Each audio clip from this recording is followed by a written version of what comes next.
Some people just stand out in a crowd, excellent at their craft, excellent in their thinking, and they're not hard to find because they stand out. My name is Joe Crenshaw, and I'm looking for the standouts. Hey guys, thanks so much for coming again. I'm really excited to have my friend Mathew DeBlanc here. Mathew, thanks for coming, brother. Yeah, man, thanks for having me. So Mathew's a good friend of mine. We've gotten close over the last couple of months, and I'm gonna let him tell most of the story, but entrepreneur, like constantly putting his hands to something new. It's so inspiring for me. I tell him that all the time. I think he's provided a lot of value, but just give him an idea of kind of what you're doing now and also where you kind of are coming from. Yeah, man. Well, first of all, it's cool to hang out with you. This is awesome. I'm not sure if I really stand out, but yeah. I appreciate you thinking that, that I do. And just a little backdrop, Joe and I actually met through LinkedIn. And so our relationship began online. Which is kind of funny to say, but that's where it started. It's not weird anymore. It's it's not weird anymore. and so we've gotten to know each other well, just kind of like that instant connection that we've had. But yeah, man, so my journey in life has been, I guess you should say somewhat interesting because I think everybody's journey probably is. But my background has been ministry, vocational ministry in the church as a pastor for I guess probably about 18 years, before I transitioned to really this entrepreneurial kind of endeavor. The way that started was not by choice, though. I found myself underneath a 2-year non-compete. So I went on staff at a mega church here in the Dallas-Fort Worth area, signed a 2-year non-compete going into it, and then about 5-6 years later, I found myself on the other side of that 2-year non-compete, really wondering, man, what the heck do I do next? What does my life look like? And so I knew that I was about to turn the corner into my 4th decade of life, the big 4-0. And I was just like, man, what does that look like? I've got 2 kids. I've been married for, at that time, it was 16 years. Been married for 18 years now. And just really was like kind of built up with a lot of fear of the unknown. Yeah. Because it's so, it's so easy just to play it safe, right? Just a comfort and you know what that check looks like every couple of weeks, and you kind of build your life around that, and you begin to hold on to a lot of things, I think just based out of fear. But I really found myself in a place where I had no choice. I had to make a decision. Yeah. And the decision was either pick up my whole family and move outside the DFW area, which we had built our lives, for 16 years up to that point, together in DFW, or just step out and do something fresh, do something new. And so really, man, I rolled the dice. I took the jump and stepped out into the world of being an entrepreneur.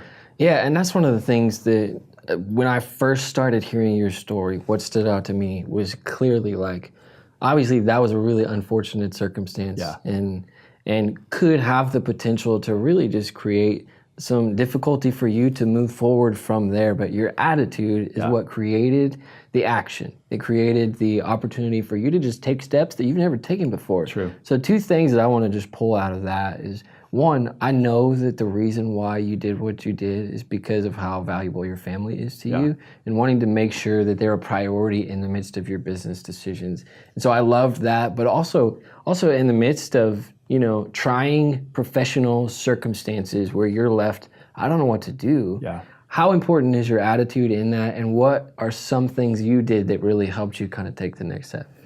Yeah, man. Well, I think the attitude is it's everything, right? I mean, it's how you wake up in the morning. It's what you set your thoughts on. It's what you focus on.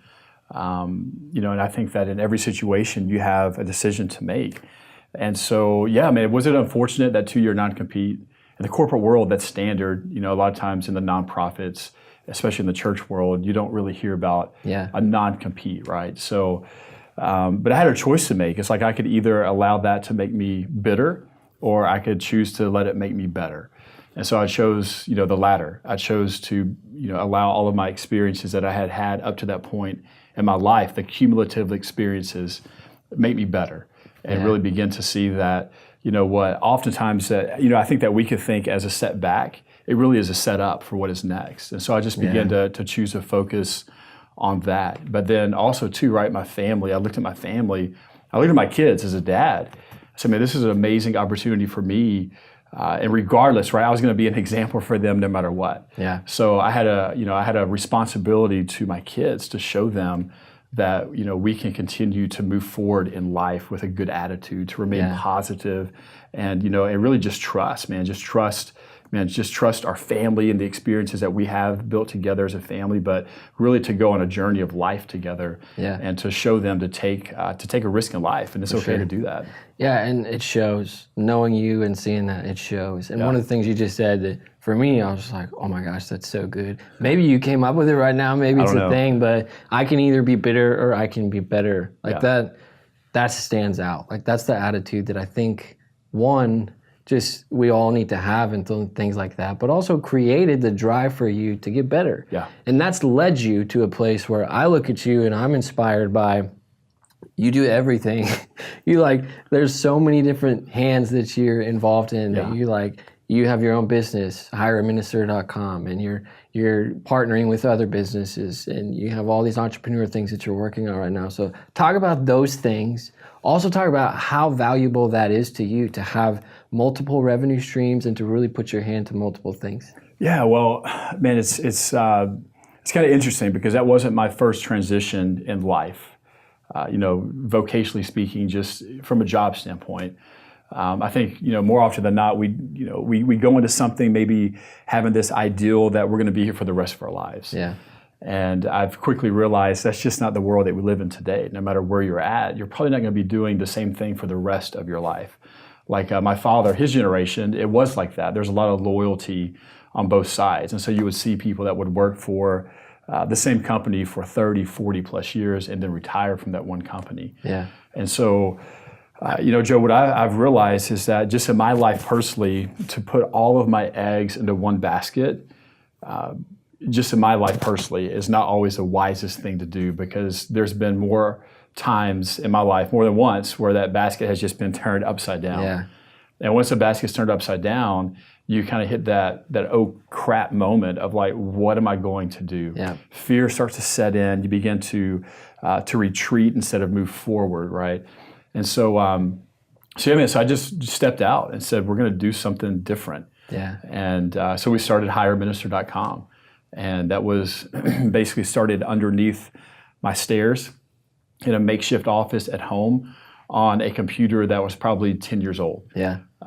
Because every piece of technology I had up to that point was kind of company issued. So I never had really technology at home, except for a 10-year-old computer. Yeah. And so we stepped out, launched this new company, this new idea, and it's been rewarding.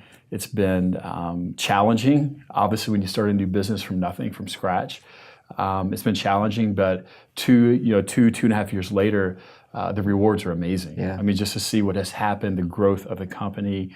We're getting ready right now to scale it, expand it across the nation to multiple cities, and so it's been really cool. But what happened with that is I scratched an itch, right? I began to realize like there's a lot more out there than just one thing. And so once that thing started rolling, I kind of looked to what the next adventure that I could step into would be. That's awesome. So last thing, and we'll kind of wrap up with this, like one of the things that I always want us to be about is how can we support other people? How can we be others focused, right? And so you're here. I want to know, what is opportunity for Mathew DeBlanc? Like what does that look like? And how can we practically create that and create space for that, or come around you to provide some of that, whether it be with hireaminister.com or any of the other endeavors? Like, what does that look like for you? Well, man, for me, it really is, it's about relationship. I think relationship is the best resource that anybody could have.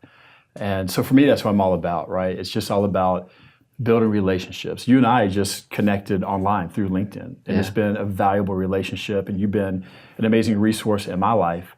And so at the end of the day, that's it. I know that I could say, yeah, man, let's do this, let's do that to help generate more revenue and everything else. But for me, I think all of that takes care of itself when you have healthy relationships established. Yeah, absolutely. And so just from the networking side and the relational side, just the exposure side, just being able to to share my story with other people, I think it does more for me than it actually does for them. Always does. Yeah.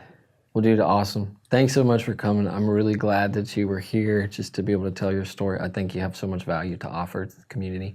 Thank you guys for watching. Seriously, we love that you guys are joining in with us just to hear these stories. And I'm going to put everything about Mathew, all of his information, just to help you guys get connected to him and know how to get connected if there's some things that were interesting to you. So, Matt, thanks so much for coming, dude. I appreciate you, brother. Appreciate you guys. We'll see you next time.